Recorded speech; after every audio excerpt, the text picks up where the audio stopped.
احباب گرامی قدر، میں آپ سے ایک درد دل بیان کرنا چاہتا ہوں۔ ہمارے ہاں یہ بہت زیادہ غفلت ہے۔ ماشاءاللہ نیک لوگ جو ہیں وہ قرآن بھی پڑھتے ہیں، نوافل بھی پڑھتے ہیں، نمازیں بھی پڑھتے ہیں، صبح و شام کی دعائیں اذکار بھی پڑھتے ہیں، وظائف بھی کرتے رہتے ہیں، لیکن ہم نے ایک سروے کے مطابق دیکھا ہے کہ ہمارے معاشرے میں 99% لوگ ایسے ہیں جن کو اللہ کے 99 نام یاد نہیں۔ اللہ کے نام نہ یاد ہونے کی وجہ سے بھی زندگی میں بڑی بے برکتی اور بڑی بے سکونی ہوتی ہے۔ اللہ کے بڑے بڑے پیارے نام ہیں، یہ شوق سے پڑھا کریں۔ سب سے بڑی بات میں آپ کو بتاتا ہوں، ہم یہ تو کہتے ہیں کہ شیخ صاحب دعا نہیں قبول ہوئی، فلاں چیز مانگی تھی فلاں چیز نہیں ملی۔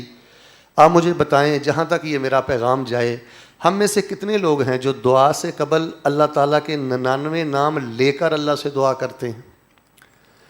کوئی زندگی میں ایک دعا ایسی ہے، چلیں آپ کو زبانی یاد نہیں ہے تو قرآن کھول لیا کریں، وہاں سے دیکھ کے پہلے اللہ کے پیارے نام پڑھیں، پھر ان کے معنی پہ غور فرمائیں، پھر اپنے اللہ سے سوال کریں۔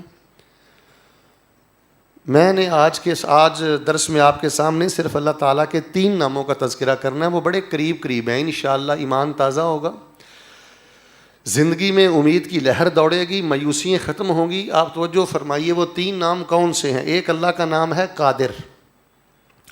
قادر اور قادرون قرآن پاک میں 12 مرہ، یہ 12 دفعہ آیا ہے۔ ایک اللہ تعالیٰ کا نام ہے اسی سے ملتا جلتا قدیر، والقدیر فی القرآن 45 مرہ، اور یہ جو قدیر ہے نا یہ قرآن پاک میں 45 دفعہ آیا۔ اور ایک اللہ تعالیٰ کا نام ہے مقتدر، اس کا معنی ہوتا ہے والمقتدر ابلغ من القدیر، اس میں قدیر سے بھی زیادہ مبالغہ ہے، نہایت قدرت والا۔ یعنی اللہ قادر بھی ہے، قدیر بھی ہے، مقتدر بھی ہے۔ اللہ تعالیٰ کو کوئی بے بس نہیں کر سکتا، اللہ کو کوئی عاجز نہیں کر سکتا۔ اللہ کوئی کام کرنے پہ آئے تو اللہ تعالیٰ اسباب کا محتاج نہیں، حالات کا محتاج نہیں، افراد کا محتاج نہیں۔